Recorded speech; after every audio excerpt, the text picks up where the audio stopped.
नमस्कार, मैं हूं विवेक पाल और नव भारत टाइम्स पर आपका बहुत बहुत स्वागत है।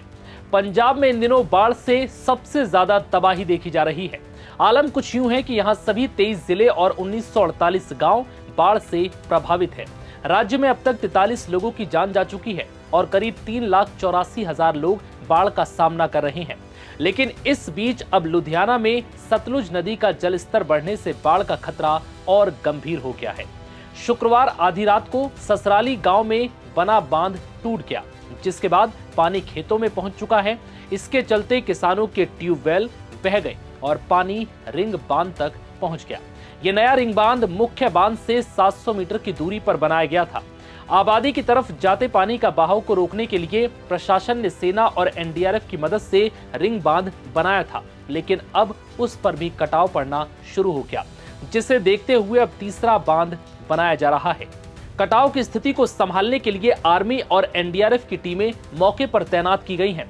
प्रशासन की तरफ से कटाव रोकने की कोशिश की गई, लेकिन सफलता नहीं मिल सकी।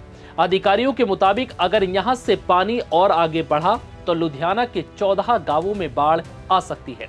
साथ ही शहरी इलाकों जैसे राहो road, Tibba road, Tajpur road, Noorwala road और समराला चौक तक पानी पहुंचने की आशंका है।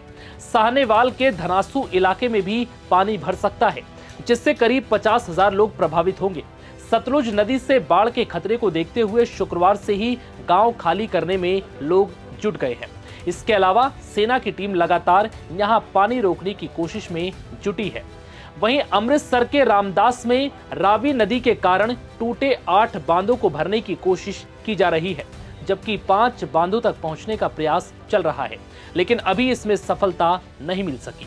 पठानकोट के तरनतारन तक रावी के जलस्तर में कमी आई है। शुक्रवार रात 9 बजे भाखड़ा बांध का जलस्तर 1678.40 फीट दर्ज किया गया, जो अब खतरे के निशान से लगभग 1.5 फीट नीचे है।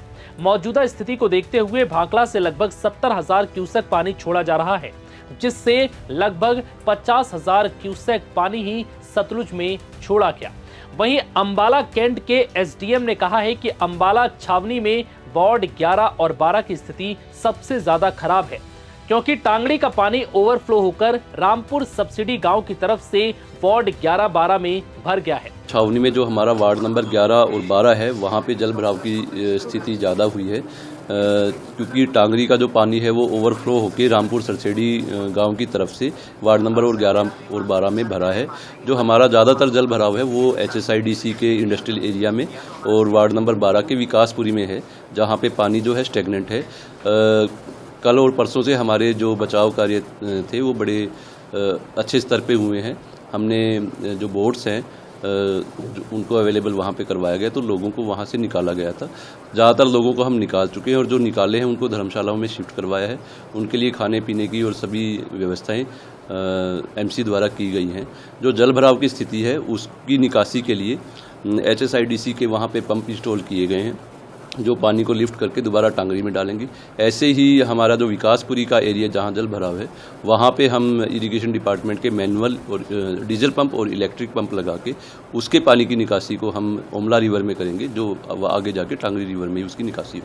राजस्व, पुनर्वास और आपदा प्रबंधन मंत्री हरदीप सिंह मुंडिया ने शुक्रवार को बताया कि पिछले 24 घंटे में किसी की मौत की कोई रिपोर्ट नहीं है। हालांकि 4 सितंबर तक राज्य के 14 जिलों में 43 लोगों की मौत हुई है। अब तक 21,929 लोगों को सुरक्षित निकाला गया और 196 राहत कैंप बनाए गए, जिनमें से 7,108 लोग शरण लिए हुए हैं। सबसे ज्यादा 2,548 लोग फाजिल्का में राहत शिविरों में भेजे गए हैं। हालांकि पंजाब में इस वक्त बाढ़ से कोई राहत मिलती नजर नहीं आ रही है।